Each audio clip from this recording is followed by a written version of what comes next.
வணக்கம் மக்களே, வணக்கம். சற்று முன் கிடைத்திருக்கக்கூடிய ஒரு முக்கியமான தகவல் ஒன்றை பார்க்க போகிறோம். சற்று முன்பு திமுகவின் முக்கிய பொறுப்பில் இருக்கும் முக்கியமான புள்ளி கவலைக்கிடமாக இருக்கிறார்.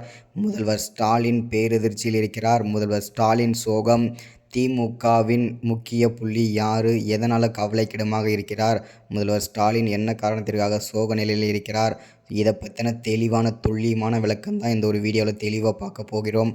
அதற்கு முன்பு நமது சேனலுக்கு நீங்கள் புதிய பார்வையாளராக இருப்பதற்கு வாய்ப்புகள் நிறையவே இருக்கிறது. ஸோ முடிஞ்ச அளவுக்கு எல்லாரும் மறக்காமல் நமது அரசியல் நியூஸ் சேனலை சப்ஸ்கிரைப் பண்ணிவிடுங்க. சப்ஸ்கிரைப் பண்ண உடனேயே பக்கத்தில் ஒரு பெல் பட்டன் வரும், அதை கிளிக் பண்ணி ஆல் என்ற ஆப்ஷனில் போட்டு வச்சுக்கோங்க. தொடர்ந்து நம்ம வீடியோ போட்டோம்னா நோட்டிஃபிகேஷன் வந்துடும். அதை பார்த்து தெரிஞ்சுக்கலாம் இன்றைக்கி என்ன அரசியல் நியூஸ், இன்றைக்கி என்ன அரசியல் அப்டேட்டுன்றதை தெளிவாகவும் துல்லியமாகவும் தெரிஞ்சுக்கலாம். அது மட்டும் இல்லாமல் வீடியோ பார்க்குற எல்லாரும் மறக்காமல் லைக் பண்ணுங்கள், ஷேர் பண்ணுங்கள். ஓகே, வாங்க வீடியோக்குள்ளே போகலாம். சற்று முன்பு கிடைத்திருக்கக்கூடிய ஒரு முக்கியமான பரபரப்பான சோகமான செய்தின்னு கூட சொல்லலாம் திமுகவை பொறுத்த வரைக்கும்.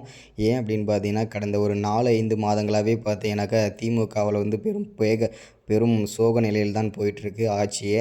ஏன் அப்படின்னா, ஃபஸ்ட்டில் பார்த்தீங்கன்னாக்கா செந்தில் பாலாஜி அவர்கள் பல்வேறு விதமான சர்ச்சைகளை சிக்கினார். அவர் தற்போது அமலாக்கத்துறையினால் கைது செய்யப்பட்டு கிட்டத்தட்ட 200 நாட்கள் மேலே பார்த்தீங்கன்னா புழல் சிறையில் பார்த்தீங்கன்னா அடைக்கப்பட்டிருக்காரு. அவரை தொடர்ந்து ஜெகத் ரட்சகனும் பார்த்திங்கன்னா பல்வேறு சர்ச்சைகளை சிக்கிட்டு இருந்தார். அவர் கைது செய்யப்படலை. இருந்தும் அவர் மேலே அவர் பார்த்திங்கன்னா செய்த குற்றத்திற்கு சரியான ஆவணங்கள் இல்லாத காரணத்தினால் தற்போது தப்பித்திருக்கிறார் அப்படின்றத சொல்லலாம். ஆனால் கண்டிப்பாக சிக்குவார் என்பது உறுதி. அடுத்ததாக பார்த்திங்கன்னா ஏவா வேலு அவர் பார்த்திங்கன்னா அடுத்தடுத்து சிக்கியிருந்தார்.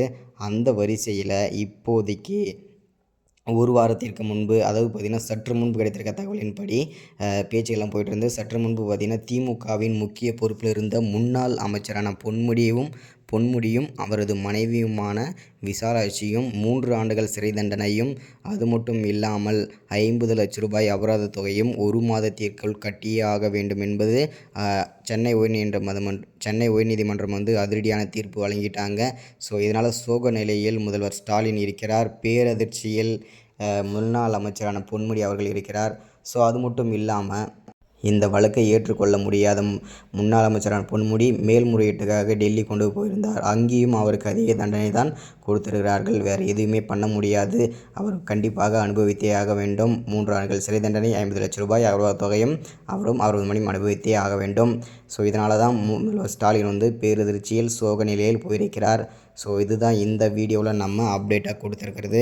ஸோ அது மட்டும் இல்லாமல் இன்னும் பல அமைச்சர்கள் கைது செய்யப்படுவார்கள் என்பது அமலாக்கத்துறை உறுதிப்படுத்தியிருக்காங்க. அதையுமே அடுத்தடுத்த வீடியோவில் தொடர்ச்சியாக நம்ம சந்திக்கலாம். மறக்காமல் அப்டேட் பண்ணுறேன். மறக்காமல் லைக் பண்ணுங்கள், ஷேர் பண்ணுங்கள், சப்ஸ்கிரைப் பண்ணுங்கள்.